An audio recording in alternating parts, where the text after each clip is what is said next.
നമസ്കാരം കൂട്ടുകാരെ. താലൂക്ക് തല വനിതാ വായനാ മത്സരത്തിലേക്ക് തിരഞ്ഞെടുക്കപ്പെട്ട വി.കെ. മധുസാറിൻ്റെ ഒറ്റ നിറമുള്ള മഴവില്ല്, അതിൽ കൃഷിയും സംസ്കാരവും എന്ന ലേഖനമാണ് ഇന്ന് വായിക്കുന്നത്. കേരളത്തിലെ ഗ്രന്ഥശാലകൾ ഒട്ടേറെ മഹനീയ മാതൃകകൾ സൃഷ്ടിച്ചിട്ടുണ്ട്. സാംസ്കാരിക വൈവിധ്യങ്ങളുടെയും വിജ്ഞാന വിനിമയത്തിൻ്റെയും കലാസാഹിത്യ സമിതികളുടെയും ഉദാത്തമായ മാതൃകകൾ. അതുകൊണ്ടാണ് രാജ്യത്തിന് തന്നെ അഭിമാനമാവുന്ന തരത്തിൽ അതിന് മാറാൻ സാധിച്ചത്. സുൽത്താൻ ബത്തേരിയിലെ ചെറുകഴമ്പ് രാഗ് രംഗ് ഗ്രന്ഥശാല 31 ഏക്കർ സ്ഥലത്ത് വിജയകരമായി നെൽകൃഷി നടത്തി പുതിയ ചരിത്രം സൃഷ്ടിച്ചിരിക്കുന്നു. ഗോത്ര സമൂഹങ്ങളുടെ കലയുടെയും സംസ്കാരത്തിൻ്റെയും തനിമ ഇന്നും ചോർന്നു പോകാത്ത ഒരിടം കൂടിയാണ് വയനാടൻ മലനിരകൾ. മണ്ണിനെ മെരുക്കാനും ജീവിതം മെനഞ്ഞെടുക്കാനും മനുഷ്യൻ നടത്തിയ സമരങ്ങളിലൂടെയാണ് സമൂഹം വികാസം പ്രാപിച്ചത്. ചരിത്രത്തിൻ്റെ ഇരുൾമൂടിയ വഴികളിലേക്ക് വിളക്കു തെളിച്ചാൽ ഇത് വ്യക്തമാകും. മാനവ സംസ്കൃതിയുടെ ഉത്ഭവം തന്നെയാണ് ഏറ്റവും വലിയ ഉദാഹരണം. ഇന്ത്യൻ പത്രപ്രവർത്തകനായ ടോണി ജോസഫ് മനുഷ്യവംശത്തിൻ്റെ കഥ പറയുന്ന ഏർലി ഇന്ത്യൻസ് എന്ന പുസ്തകത്തിലൂടെ മുന്നോട്ട് വയ്ക്കുന്ന നിരീക്ഷണം ശ്രദ്ധേയമാണ്. BC 9700 വർഷങ്ങൾക്കുമപ്പുറം മരുപ്രദേശം പോലെയായിരുന്നു പല പ്രദേശങ്ങളും. സഹസ്രാബ്ദങ്ങൾ കൂടുതൽ കാലം മനുഷ്യന് സൗഖ്യമായി പാർക്കാനാവാത്തതിനാൽ സഞ്ചാരം തുടരുകയായിരുന്നു അത്രേ. കാലാവസ്ഥ മാറുകയും മരുപ്രദേശങ്ങൾ പച്ചപിടിക്കുകയും ചെയ്തപ്പോൾ സസ്യഭോജികൾ ആഹാരം തേടി അവിടെ എത്തുകയും ചെയ്തു. കിഴക്ക് ഭാഗത്ത് മൺസൂൺ കാലവർഷങ്ങളാലും വേനൽ മഴകളാലും സമർത്ഥമായ തെക്കേ ഇന്ത്യൻ കാലാവസ്ഥാ മണ്ഡല രൂപം കൊണ്ടത് അങ്ങനെയാണ്. മനുഷ്യവംശത്തിൻ്റെ ഈ വിരാമമില്ലാത്ത പരിക്രമമാണ് കാർഷിക സംസ്കൃതിയുടെ വിത്തുകൾ പാകിയത്. ആവാസത്തിന് അനുയോജ്യമായ ഭൂപ്രദേശങ്ങൾ തേടിയാണ് മനുഷ്യൻ പ്രയാണം തുടർന്നത്. ചരിത്രാതീത കാലം മുതൽ ആരംഭിച്ച ഈ പ്രക്രിയ ഭൂഖണ്ഡങ്ങളും രാഷ്ട്രങ്ങളും താണ്ടി പുതിയ മേച്ചിൽപ്പുറങ്ങൾ തേടി ഇന്നും തുടരുന്നു. കൃഷി സംസ്കാരത്തിന് അടിത്തറ പാകിയപ്പോൾ യാത്രകൾ അധിനിവേശങ്ങൾക്ക് വഴി വച്ചു.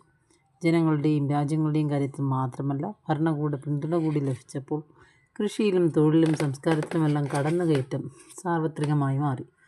ലോകത്തിലെ പ്രാചീനമായ സംസ്കൃതികളെല്ലാം രൂപം കൊണ്ടത് നദീതടങ്ങളിലായിരുന്നു. സിന്ധുവും ഗംഗയും യമുനയും ബ്രഹ്മപുത്രയും ഗോദാവരിയും ഒക്കെ ഇതിൻ്റെ ഉദാഹരണങ്ങളാണ്. ചെറുനദികളും തടാകങ്ങളും കടൽത്തീരങ്ങളുമൊക്കെ സ്വച്ഛമായ ജീവിതാവസ്ഥയുടെ താവളങ്ങളായി മാറി. കാലി വളർത്തലും കൃഷിയും പ്രധാന തൊഴിലുകളായി. ചിത്രകലയും സംഗീതവും സംസ്കാരങ്ങളുടെ ആവിർഭാവത്തിനും നാഗരികതകളുടെ പിറവിക്കും വഴിവെച്ചു. സിന്ധു നദിയുടെ സംസ്കാരം ഉൾപ്പെടെ പലതും അധിനിവേശങ്ങളുടെയോ പ്രകൃതിക്ഷോഭങ്ങളുടെയോ പശ്ചാത്തലത്തിലാണ് തകർന്നടിഞ്ഞത്. കോർപ്പറേറ്റ് ദുർഭൂതങ്ങൾ കൃഷിയും സംസ്കാരവുമെല്ലാം കീഴടക്കിക്കൊണ്ടിരുന്ന കാലഘട്ടമാണിത്. തുരന്നു തീർക്കുന്ന മലകളും നിരന്ന് നശിക്കുന്ന പാടശേഖരങ്ങളും പുതിയ അവതാരങ്ങളുടെ ആധിപത്യത്തിൽ അമരുമ്പോൾ തകർന്നു വീഴുന്നത് സഹസ്രാബ്ദങ്ങൾ വാർത്തെടുത്ത സംസ്കാരത്തിൻ്റെ ഗോപുരങ്ങളാണ്. ആഗോളതലത്തിൽ തന്നെ കൃഷി ഇന്നൊരു പ്രതിരോധ പ്രവർത്തനം കൂടിയാണ്. കേരളത്തിൽ സവിശേഷമായൊരു കാലാവസ്ഥയും ഭൂപ്രകൃതിയുമാണ്. മറ്റ് സംസ്ഥാനങ്ങളിൽ നിന്ന് വ്യത്യസ്തമായൊരു കാർഷിക സംസ്കാരം ഇവിടെ വളർന്നു വരാൻ കാരണവും അതുതന്നെ. സസ്യനിബിഡവും പ്രകൃതിരമണീയവുമായ ഭൂപ്രകൃതി. ഇത് ഏറ്റവും ചേതോഹരമായി സമന്വയിക്കപ്പെട്ടിരിക്കുന്ന പ്രധാന ഭൂപ്രദേശമാണ് വയനാട്. വയനാട് മണ്ണിൻ്റെയും മനുഷ്യൻ്റെയും നൊമ്പരങ്ങളെ ഹൃദ്യമായി പകർത്തിവെച്ച നെല്ല് എന്ന നോവലിൽ P. വത്സല ഇങ്ങനെ എഴുതുന്നു: മണ്ണാണ് ഇവിടെ ധനം. സ്വർണം വിളയിക്കാവുന്ന കറുത്ത മണ്ണ്. നിബിഡമായ കാടുകളിലെ കരിയിലകൾ ഉണങ്ങിപ്പൊടിഞ്ഞ് കാലവർഷത്തിൽ ഒഴുകി വന്നടിയുന്ന മണ്ണ്. ഈ മണ്ണിനെ മെരുക്കി വേണം താഴ്വാരത്തു നിന്നു വന്നവർക്കിവിടെ ജീവിക്കാൻ. കേരളത്തിലെ ഗ്രന്ഥശാലകൾക്ക് കൃഷിയും മാലിന്യ നിർമ്മാർജ്ജനവും മരങ്ങൾ വെച്ച് പിടിപ്പിക്കലും പുതിയ കാര്യങ്ങളല്ല. ബഹുമുഖമായ പ്രവർത്തന പദ്ധതികളിൽ പലപ്പോഴും ഇടം പിടിച്ചവയാണ് ഇവയെല്ലാം. എന്നാൽ കൃഷിയെ ഒരു സമ്പൂർണ്ണ സംസ്കാരത്തിൻ്റെ മാതൃകയാക്കി ഒരു കൂട്ടം അക്ഷരസ്നേഹികൾ ആത്മസമർപ്പണം നടത്തുമ്പോൾ കേരളത്തിലെ ഗ്രന്ഥശാല പ്രവർത്തകരുടെ ആത്മാഭിമാനം ആകാശത്തോളം ഉയരുക തന്നെയാണ്. മലകളും ചുരങ്ങളും അനുഭവമായ പ്രകൃതി കാഴ്ചകളും മണ്ണിനും മനസ്സിനും കുളിർമ പകരുന്ന കാലാവസ്ഥയുമെല്ലാം വയനാടിൻ്റെ പ്രത്യേകതകളാണ്. അതേസമയം വന്യതയും നിഗൂഢതകളും പോരാട്ടവീര്യവും ഒളിപ്പിച്ചു വച്ചൊരു മനസ്സാണ് വയനാടിൻ്റേത്. രക്തരൂഷിതമായ യുദ്ധങ്ങളുടെയും സമരങ്ങളുടെയും ചരിത്ര സ്മൃതികൾ ഈ മണ്ണിൽ പതിഞ്ഞു കിടപ്പുണ്ട്. പ്രബലമായ ആദിവാസി ആവാസ വ്യവസ്ഥ ഇവിടെ നിലനിൽക്കുന്നുണ്ട്. വയനാട്ടിലെ ഏറ്റവും പ്രാചീനമായ ഗോത്രവർഗ്ഗക്കാർ മുള്ളുക്കുറുമരാണെന്ന് ഒരു വാദവുമുണ്ട്.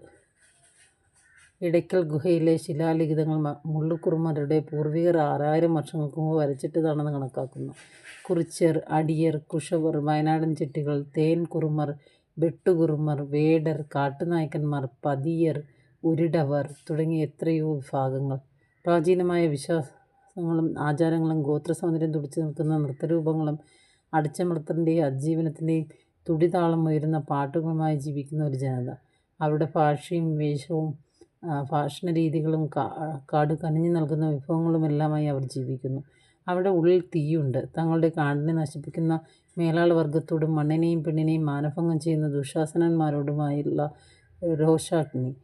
മലകയറി വരുന്ന പുതിയ യജമാനന്മാർ കൊണ്ടുവരുന്ന പരിഷ്കാരങ്ങൾ പലപ്പോഴും സംശയത്തോടെ മാറ്റി നിർത്തുന്നതും അതുകൊണ്ടായിരിക്കാം. മണ്ണിൽ അധ്വാനിച്ചും വന്യമൃഗങ്ങളോട് ഏറ്റുമുട്ടിയും ജീവിച്ച ഈ ആദിമ ജനതയ്ക്ക് എല്ലാം അധിനിവേശ അധികാര ശക്തികളോടും ആയുധമേന്തി ചെറുത്തുനിന്ന പാരമ്പര്യമാണുള്ളത്. ബ്രിട്ടീഷ് മേധാവിത്വത്തിനെതിരെ ധീരമായി പൊരുതിയ പഴശ്ശിരാജാവിൻ്റെ വീരഗാഥകൾ ഇന്നും ഈ നാടിനെ കോരിത്തരിപ്പിക്കുന്നു. കുറിച്യരുടെ യുദ്ധസന്നാഹങ്ങളും ആത്മാർത്ഥതയും പഴശ്ശിയുടെ യുദ്ധതന്ത്രങ്ങളുടെ വിജയത്തിൻ്റെ പ്രധാന കാരണമായിരുന്നല്ലോ. ശത്രുവിനോടും വന്യമൃഗങ്ങളോടും മണ്ണിനോടുമുള്ള പോരാട്ടവീര്യം ഇന്നും തുടരുന്ന ഊർജമാണ്. ജന്മിത്ത ചൂഷണത്തിനെതിരെയുള്ള വയനാടൻ പോരാട്ടങ്ങൾ മണ്ണിനെ മാത്രമല്ല കബനിയുടെ ഓളങ്ങളെപ്പോലും ചുവപ്പിച്ചവയായിരുന്നു. തിരുനെല്ലിക്കാടുകൾക്കും പുൽപ്പള്ളി വനങ്ങൾക്കും അധികാരവർഗത്തിൻ്റെ നരനായാട്ടുകളുടെ കഥകൾ ഏറെ പറയാനുണ്ട്. മുത്തങ്ങ കാടുകളിലേക്ക് ഇരച്ചു കയറി വന്ന വേട്ടപ്പട്ടികൾ കവർന്നെടുത്ത ഗോത്രജനതയുടെ മണ്ണും ജീവിതങ്ങളുമാണ്. വയനാടൻ മലകളോട് ചേർന്നുകൊടുക്കുന്ന ബന്ദിപ്പൂർ വനാന്തരങ്ങളിലാണല്ലോ വീരപ്പൻ എന്ന കാട്ടുരാജാവ് സാമ്രാജ്യം സ്ഥാപിച്ച് വിളയാടിയത്. നൂറ്റാണ്ടുകളുടെ മുഖം പേറി ജീവിക്കേണ്ടി വന്ന ഒരു സമൂഹത്തിന് തങ്ങളുടെ സത്വം തന്നെ കവർന്നെടുക്കുമ്പോൾ പ്രതിരോധിക്കുകയല്ലാതെ മറ്റു വഴികളില്ല. മറ്റ് മലയോര മേഖലകൾ റബ്ബർ, തേയില പോലുള്ള നാണ്യവിളകൾക്ക് കീഴടങ്ങുമ്പോഴും കുരുമുളകും കാപ്പിയും ഇഞ്ചിയും ഏലവും സമൃദ്ധമായി ഇന്നും വിളയുന്ന നാടാണ് വയനാട്. നെൽപ്പാടങ്ങൾ അപ്രത്യക്ഷമായിക്കൊണ്ടിരിക്കുകയും നെൽകൃഷി ലാഭകരമല്ലാതായി മാറുകയും ചെയ്ത ഈ കാലഘട്ടത്തിൽ വലിയ പാടശേഖരത്തിൽ നെൽകൃഷി നടത്തുന്നത് വെല്ലുവിളിയാണ്. ആ വെല്ലുവിളിയാണ് രാഗരംഗിൻ്റെ അക്ഷരസ്നേഹികൾ ഏറ്റെടുത്തത്. മാനവ സംസ്കൃതിയുടെ ആദിമകാലത്തേക്ക് പുതിയ ലോകത്തിൻ്റെ കർമ്മവിധിയിലൂടെ ഒരു മടക്കയാത്ര. അക്ഷരപ്പെരുമയും പുസ്തക പരിചയവും കൊണ്ട് മാത്രമല്ല ഒരു ഗ്രന്ഥശാലയ്ക്ക് സമൂഹത്തിൽ സ്ഥാനം നേടാൻ കഴിയുന്നത്. രാഗരംഗ ഗ്രന്ഥശാലയുടെ സെക്രട്ടറി പത്മനാഭൻ പറയുന്നു. വയനാട് ജില്ലാ library council secretary P K Sudheer, president T K Suresh, taluk secretary P K Sathar എന്നിവർക്കൊപ്പം കൊയ്ത്തുത്സവത്തിന് ആണ് ഞാൻ എത്തിയത്. ധനുമാസത്തിലെ തിരുവാതിര, കോടമഞ്ഞിൻ്റെ മൂടുപട അഴിച്ചുവെച്ച് ഡിസംബറിൻ്റെ വിടപറച്ചിൽ, ഞാറ്റുവേല കുളിരിൻ്റെ അടരുകൾ അലിഞ്ഞിറങ്ങുന്ന തണുത്ത പ്രഭാതം. വയനാടൻ മലമടക്കിൽ ശാലീനമായ പ്രകൃതിയുടെ പ്രതീകമായ കൊച്ചു ഗ്രാമം. കന്നഡയോട് കിന്നരം പറഞ്ഞ് തമിഴിനോട് സല്ലപിച്ചും കിടക്കുന്ന ചെറുകഴമ്പ്, കണ്ണത്താ ദൂരത്തിൽ സ്വർണ്ണ നിറത്തിൽ വിളഞ്ഞുകിടക്കുന്ന വയലേലകളുടെ ആനന്ദകരമായ കാഴ്ച. ഈ ഗ്രാമത്തിൻ്റെ ആകാശത്ത് വിജ്ഞാനത്തിൻ്റെ വെള്ളി വെളിച്ചം വിതറി തലയുയർത്തി നിൽക്കുന്ന രാഗരംഗ എന്ന ഗ്രന്ഥശാല മണ്ണിനെ സ്നേഹിക്കുന്ന ഒരു കൂട്ടം ഗ്രന്ഥശാല പ്രവർത്തകരൊഴുക്കിയ വിയർപ്പിൻ്റെ വിത്തുകളാണ് വിളഞ്ഞു കിടക്കുന്ന അറിവ് അതിനേക്കാൾ ആഹ്ലാദകരമായിരുന്നു. സുൽത്താൻ ബത്തേരി താലൂക്കിൻ്റെ വിവിധ പ്രദേശങ്ങളിലായി 31 ഏക്കർ സ്ഥലമാണ് രാഗരംഗ പ്രവർത്തകർ പാട്ടത്തിനെടുത്ത് കൃഷി ഇറക്കിയത്. നഗരസഭാ പരിധിയിൽ 5 ഏക്കർ, നെന്മേനി ഗ്രാമപഞ്ചായത്തിലെ കോളയാടിയിൽ 5 acre, Malavayil 16 acre, ചെറുമാട് 4 acre, ചെറുകഴമ്പ് 1 acre, അങ്ങനെ ആകെ 31 ഏക്കർ വയൽ ഗ്രന്ഥശാല കൃഷി ചെയ്യുന്നു. 2016 4 ഏക്കറിൽ തുടങ്ങിയ നെൽകൃഷിയാണ് ഇപ്പോൾ 8 ഇരട്ടിയോളം വ്യാപിച്ചിരിക്കുന്നത്. കാർഷിക മേഖല ആകെ പ്രതിസന്ധിയെ അഭിമുഖീകരിക്കുകയും നിലനിൽപ്പിനായി സമരം നടത്തി കർഷകർ മരണപ്പെടുകയും ചെയ്യുന്ന സമകാലീന സമൂഹത്തിനിടയിലാണ് ഇത്തരത്തിലൊരു പ്രതിരോധ പ്രവർത്തനം നെൽകൃഷിയിൽ ഉണ്ടായിരിക്കുന്നത്. ഭാരിച്ച ചിലവും തൊഴിലാളികളുടെ ക്ഷാമവുമുള്ള കാലത്ത് നെൽകൃഷി ദുഷ്കരമായ കാര്യമാണ്. വന്യമൃഗശല്യവും കാലാവസ്ഥാ വ്യതിയാനവുമെല്ലാം കൃഷിയെ പ്രതികൂലമായി ബാധിക്കുമ്പോഴാണ് വെല്ലുവിളിയായി നെൽകൃഷി ഏറ്റെടുത്തതെന്ന് ഗ്രന്ഥശാല ഭാരവാഹികൾ പറയുന്നു. ആദിവാസി വിഭാഗക്കാർ തിങ്ങിപ്പറക്കുന്ന പ്രദേശത്ത് പരമ്പരാഗത രീതിയിലാണ് കൃഷി ഇറക്കുന്നത്. നാടൻ വിത്തിനങ്ങളായ വലിച്ചൂരി, കുഞ്ഞുണ്ണി, പവിഴം, അടുക്കൻ, ചെറ്റു, വെളിയൻ, ഗന്ധകശാല, ഭാരതി മട്ട തുടങ്ങി വിവിധ ഇനം നെല്ലാണ് കൃഷി ചെയ്യുന്നത്. ഗന്ധകശാല, ഭാരതി മട്ട തുടങ്ങിയ അപൂർവ നെല്ലിനങ്ങൾ വയനാട് മണ്ണിൽ സുലഭമായി വിളയുന്നു അത്രേ. ഈ അരിയിനങ്ങൾ പ്രത്യേക സ്വാദും ഔഷധഗുണവും ഉണ്ടെന്നാണ് കണക്കാക്കുന്നത്. എല്ലാ വർഷവും വിളവെടുപ്പ് കഴിഞ്ഞ് നെല്ല് കുത്തി അരിയാക്കി അനാഥ മന്ദിരത്തിൽ ഒരു ദിവസം സദ്യയും ഗ്രന്ഥശാലയുടെ വകയായി നൽകാറുണ്ട്. ഗ്രന്ഥശാല വിളയിപ്പിച്ചെടുക്കുന്ന നെല്ല് അരിയാക്കി രാഗരംഗ മട്ട എന്ന പേരിൽ ബ്രാൻഡ് അരി വിപണിയിലിറക്കാനുള്ള തീവ്ര ശ്രമത്തിലാണ് ഗ്രന്ഥശാല പ്രവർത്തകർ. പഴമക്കാരും പ്രകൃതി സ്നേഹികളും നഷ്ടബോധത്തോടെ നമ്മുടെ ഗതകാല ഭക്ഷണ രീതികളെക്കുറിച്ച് വിലപിക്കാറുണ്ട്. വിഷമയമായ പച്ചക്കറികളും ജീവിതശൈലി രോഗങ്ങൾ വിളമ്പുന്ന മോഡേൺ ഫുഡ്സുമൊക്കെ ഇന്ന് നമ്മുടെ ശീലങ്ങളായി മാറിക്കഴിഞ്ഞു. നമുക്ക് സംഭവിച്ച രുചിഭേദങ്ങൾ നമ്മെ തന്നെ മാറ്റിക്കൊണ്ടിരിക്കുകയാണ്. കവികളും പരിസ്ഥിതി പ്രവർത്തകരുമൊക്കെ തൊടികളിൽ നിന്ന് അപ്രത്യക്ഷമായ തുമ്പയെയും തൊട്ടാവാടിയെയും മറ്റനേകം ചെടികളെയും പൂക്കളെയും കുറിച്ച് വ്യാകുലപ്പെടുന്നു. കേരളത്തിൻ്റെ പച്ചപ്പും മണ്ണും പുഴയും കരുതി വയ്ക്കേണ്ടത് ഇന്നത്തെ തലമുറയുടെ ഉത്തരവാദിത്തമാണ്. ഗ്രന്ഥശാല അങ്കണങ്ങളിൽ അല്ലെങ്കിൽ മട്ടുപ്പാവിൽ ചെറിയൊരു പച്ചക്കറി തോട്ടം നിർമ്മിക്കാൻ കഴിഞ്ഞാൽ എത്ര നന്നായി.